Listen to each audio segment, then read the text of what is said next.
Hi everyone, welcome to another astronomical events video where I tackle the upcoming night sky events we will witness. In this video, I will tackle about the celestial events for December 2022. It took me a while to upload this video due to the intramural games my school held last week, and I had to edit 1088 images of the event. However, if you do not want to miss out on any of my new videos, please hit the subscribe button below and hit the notification bell as well. So, starting on December the 7th, we will have a Moon-Pleiades conjunction where our natural satellite will appear close to the famous Seven Sisters in the night sky. Saturn, Jupiter, Uranus, and Mars will still be in the heavens during this time. However, it will also become easier to spot the two inner planets in the solar system, Venus and Mercury, as they rise higher into the sky.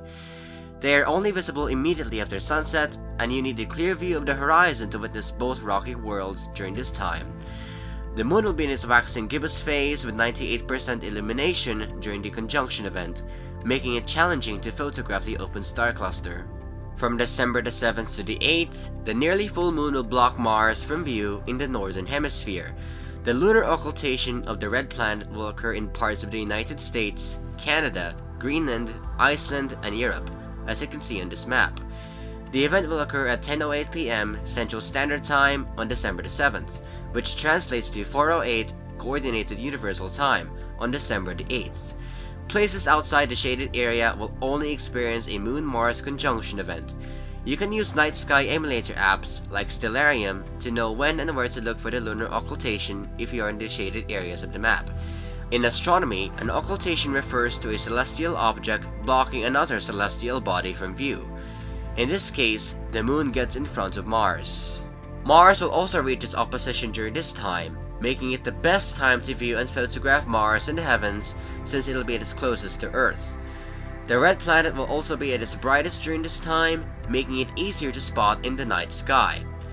In astronomy, an opposition event occurs when the Earth goes in between the planet and the Sun, forming a straight line between the three celestial bodies.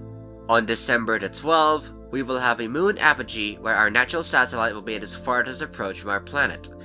It will be approximately 405,900 kilometers away from us and be in its waning gibbous phase with 90% illumination during this time.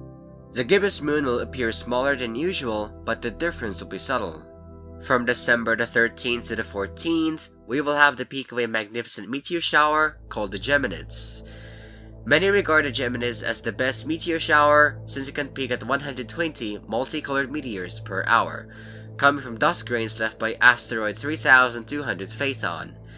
The meteor shower runs annually from December the 7th to the 17th. It peaks this year from the night of the 13th to the morning of the 14th, reaching 120 meteors per hour. However, the bright waning gibbous moon will block all but the faintest meteors, but you could still catch some decent ones with enough patience.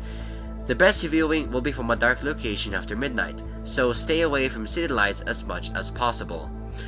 The radiant point will be in the Gemini constellation, hence the shower's name, but the meteors will appear anywhere in the sky. On December the 21st, Mercury will reach its greatest eastern elongation of 20.1 degrees from the Sun.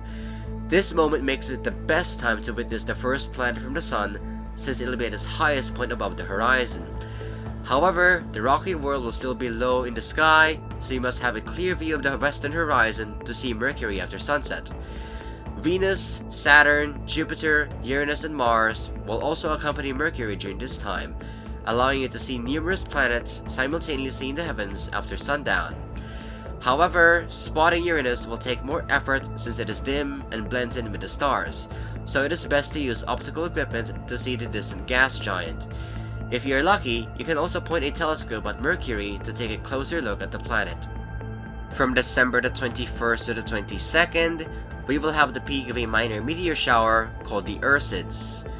The Ursids runs annually from December the 17th to the 25th and comes from debris left by comet 8P Tuttle. It peaks this year on the night of the 21st to the morning of the 22nd, reaching 5 to 10 meteors per hour. The thin waning crescent moon, now close to a new moon, will ensure dark skies during the meteor shower's peak. The best viewing will be from a dark location after midnight. The radiant point will be the Ursa Minor constellation, but the meteors will appear anywhere in the sky. The location of where the meteors originate from the sky, called the radiant, makes this event best experienced in the northern hemisphere. However, those from the southern hemisphere could still see a few Ursid meteors streak out from the horizon to the north during the peak, or no Ursid meteors become visible at all. Finally, from December the 24th to the 29th, the Moon will conjunct with 3 planets visible in the night sky. The Moon will conjunct with Venus on the 24th, Saturn on the 27th, then Jupiter on the 29th. The Moon will be in its waxing crescent phase during those times. At the same time, we will also have a Mercury-Venus Conjunction on the 29th, where the 2 rocky worlds will appear close together in the western night sky. The event makes it a magnificent photographic opportunity to capture both planets simultaneously in the heavens, appearing very close together. Look for both worlds low in the western sky after sunset. However, you still need a clear view of the horizon to spot Mercury and Venus. So, that's it for the highlights of December 2022, guys. I hope you found this video informative and helpful in letting you plan out your astronomy sessions. I also hope you can witness some, if not most, of the astronomical events for this month. And as always, clear skies, stay safe, and enjoy the universe before your very eyes. And see you next time.